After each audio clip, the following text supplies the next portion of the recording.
তো আপনার মৃত্যু হয়েছে কিভাবে? ভাত খেয়ে। ওই মিয়া, ফাইজলামি করেন?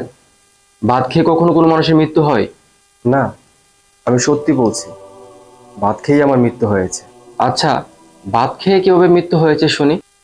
প্রথমে ওরা আমাকে ভাত খাওয়ালো, তারপর জিজ্ঞেস করলো ভাত কেমন হয়েছে।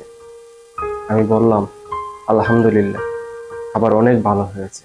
তারপর ওরা আমাকে জিজ্ঞেস করলো আর খাবার লাগবে কিনা। আমি বললাম আর খাবার লাগবে না। তারপর ওরা আমাকে একটা রুমে নিয়ে গেল, আমার হাত পা বাঁধলো। প্রথমে আমার গোপনাঙ্গে আঘাত করলো, তারপর রড দিয়ে মেরে আমার হাত পায়ের আঙ্গুল ছিন্ন বিচ্ছিন্ন করে ফেললো। আমি অজ্ঞান হয়ে গিয়েছিলাম।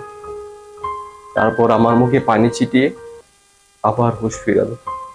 তারা আমাকে আবার মারলো, কিন্তু এবার অনেক ভালো করেছে।